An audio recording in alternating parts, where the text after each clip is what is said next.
As Americans successfully pushed the bounds of the frontier, they not only believed that they were destined to take over the land and prosper, they believed that God was the one who put them there to do it. They believed that it was God's will, that the United States should be a continental nation stretching from the Atlantic to the Pacific.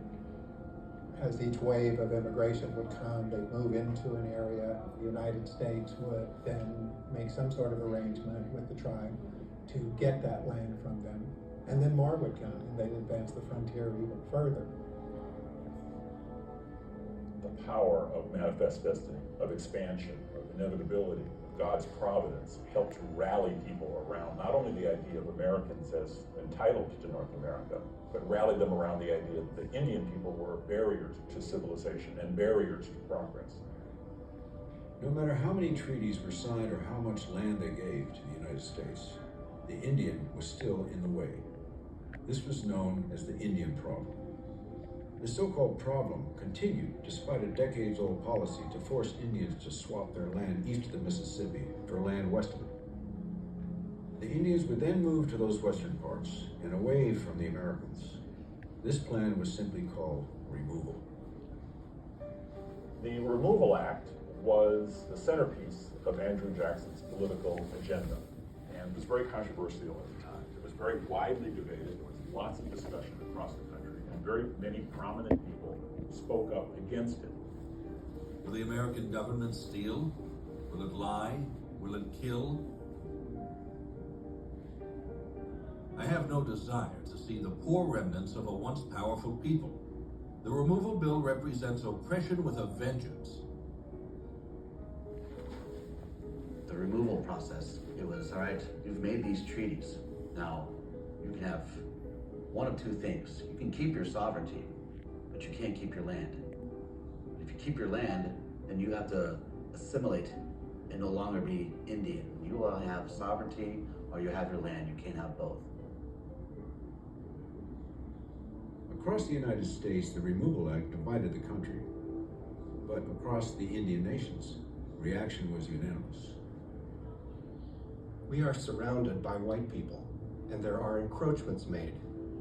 What assurances have we that similar ones will not be made on us should we remove to the Mississippi? There were people at these treaty negotiations who would do anything to get an agreement on the table. And so there was very routine bribery, individual payments made to tribal leaders. Alcohol would be used to put people in an agreeable frame of mind, and even coercion to say to people, you must sign this agreement or else. Every means of trickery and fraud was employed against Native nations. The United States would appoint a false leadership, people who had no right to speak for the tribe, and say, you're the leader of this tribe, sign this paper giving away all your land. As the century progressed, the treaties became more and more lopsided, a far cry from the parallel paths of the Goswenta.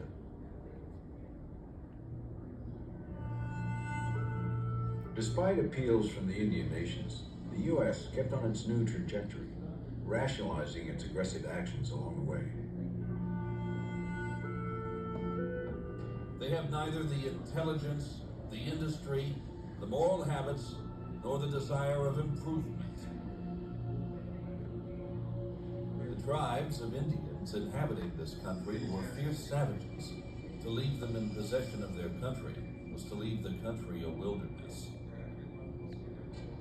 It's important in the great American mythology to describe the Americas as wilderness.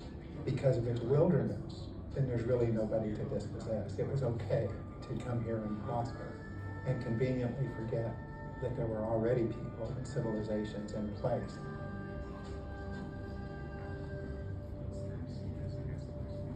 At first we had something to eat, but that gave out and we were starving. We came to a slippery elm tree and ate the bark of that. Lots took sick and died.